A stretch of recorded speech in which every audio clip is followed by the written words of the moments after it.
Hi ரோலே மாலை இனிய வணக்கம். எல்லாரும் என்ன பண்ணுறீங்க? நல்லா இருக்கீங்களா? அக்கா இப்போ அக்கா கிடையாது, சத்தி. நம்ம மாதிரி லேடிஸுக்கு எங்கேயுமே அந்த கண்ணில் கண்ணீர் தண்ணி வருமுனே தெரியாது.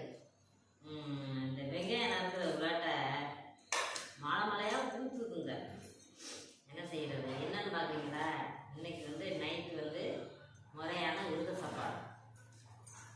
ஏன்னா காலையில் 3 மணிக்கு எழுந்திரிச்சு குளிச்சுட்டு பூஜை பண்ணிட்டு நம்ம கிளம்பி கரெக்டாக 5 மணிக்கு எங்கள் ஸ்டேஷனில் நிற்கணும். ட்ரெயினுக்கு. அதனால் நல்லபடியாக சாப்பாடெலாம் அப்பளம் பாயங்களோட சமைச்சு நைட்டு நல்ல முறையாக விருதத்தை விட்டுருவோம். என்னென்னா அது பாருங்கள், இது என்னன்னு பார்த்தீங்கன்னா முட்டைக்கோசுக்குங்க. இது முட்டைக்கோசுக்கு நல்லா கலர்ஃபுல்லாக இருக்கா?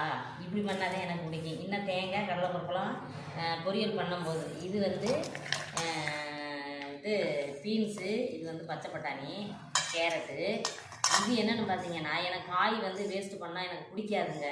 ஏன்னா நினைப்பீங்க என்ன இதெல்லாம் போட்டு படுத்துங்க. இது பீட்ரூட்டு 2 கிழங்கு இருந்துச்சு, அதனால் உடம்பு போட்டு உருளைக்கிழங்கு தேங்காய்லாம் அரைச்சி ஊற்றி இது மசாலா மாதிரி அப்படியே கூட்டு மாதிரி வைக்க வேண்டியது. அப்புறம் இது சாம்பாருக்கு, ரசம், அப்பளம், பாயாசம் இதுகளோட வச்சு முடிக்க வேண்டியது. என்னென்னு பார்த்தீங்கன்னா, நமக்காக மட்டுமே நம்ம வாழணும். அடுத்து சொல்லுவார், என்ன இந்த காயெல்லாம் இப்படிலாம் போட்டு எல்லாம் ஒன்றா பண்ணுறீங்க அப்படின்னு. எனக்கு நம்ம கஷ்டப்பட்டு நம்ம ஒரு காகரியோ ஒரு பொருளோ வாங்கினா அது எனக்கு வேஸ்ட் பண்ணி அதை தூக்கி எறியதே எனக்கு பிடிக்காது. நம்மளுக்காகவே வாழணும். என்னங்க சொல்கிறது சரிதானே? வாங்க நைட்டு எல்லோரும் சாப்பிட்லாம். சமைச்சு முடிச்சானே சாப்பிடையில வீடியோ போடுவோம். பாய்.